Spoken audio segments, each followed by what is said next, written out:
Football বিশ্বে নতুন গুঞ্জন, লিওনেল মেসি কি ইন্টার মায়ামি ছেড়ে লিভারপুলে যাচ্ছেন? এনফিল্ডে কি সত্যি লাল জার্সিতে দেখা যাবে লিওনেল মেসিকে, নাকি এটা শুধু ভাইরাল গুঞ্জন? চলুন স্পষ্ট করে পুরো সত্যটা জেনে নিই। গত কয়েকদিন ধরে ইউরোপ ও স্পেনের সংবাদ মাধ্যমে ছড়িয়ে পড়েছে এক চমকপ্রদ গুঞ্জন। 2026 বিশ্বকাপের আগে লিওনেল মেসিকে স্বল্পমেয়াদী লোনে নিতে চায় লিভারপুল। এই খবর দ্রুতই ভাইরাল হয়, কারণ বিষয়টা অস্বাভাবিক। MLS থেকে সরাসরি প্রিমিয়ার লিগ, বিশেষ করে লিভারপুলের মতো হাই ইন্টেন্সিটি দলের সঙ্গে লিওনেল মেসির নাম জড়ানো মানেই বড় আলোড়ন। মেসির লিভারপুল যাওয়ার গুঞ্জন আরো জোরালো হয়েছে আর্জেন্টাইন সতীর্থ লিভারপুলের নাম্বার 10 অ্যালেক্সিস ম্যাকঅ্যালিস্টারের বক্তব্যে। ম্যাকঅ্যালিস্টার বলেন, লিওনেল মেসি লিভারপুলে আসলে সেটা হবে দলের জন্য খুবই গুরুত্বপূর্ণ পদক্ষেপ। আমি লিওর জন্য 10 নাম্বার জার্সি ছেড়ে দিতে প্রস্তুত। মেসি বর্তমানে খেলছেন MLS-এ, সেখানে ম্যাচের চাপ ইউরোপের তুলনায় কম। বিশ্বকাপে নিজেকে পুরোপুরি প্রস্তুত রাখতে ইউরোপের প্রতিযোগিতামূলক ফুটবলে কিছুদিন খেলার চিন্তা থেকে এই আলোচনা। লিভারপুলের দিক থেকেও বিষয়টি একেবারেই অযৌক্তিক নয়। ক্লাবটির বর্তমানে একটি ট্রানজিশনের মধ্য দিয়ে যাচ্ছে। অভিজ্ঞতা, নেতৃত্ব এবং বৈশ্বিক ব্র্যান্ড ভ্যালু,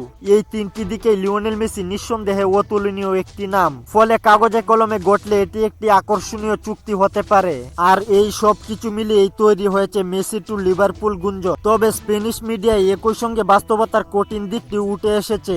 এই সম্ভাব্য চুক্তির পথে রয়েছে বড় কিছু বাধা। প্রথমত, লিওনেল মেসির বেতন কাঠামো। ইন্টার মায়ামির সঙ্গে তার চলমান চুক্তির বাধ্যবাধকতা। লিভারপুলের কড়া আর্থিক নীতি, যেখানে সাধারণত উচ্চমানের বেতনের খেলোয়াড় অন্তর্ভুক্ত করার সুযোগ কম। ফলে এই চুক্তি একেবারে অসম্ভব বলা যাচ্ছে না, তবে ডিল বাস্তবায়ন হওয়া খুবই কঠিন। লিওনেল মেসিকে কি ক্যারিয়ারের শেষ সময়ে আবারও ইউরোপীয় ক্লাব ফুটবলে দেখা যাবে? কমেন্ট করে জানিয়ে দিন আপনার মতামত।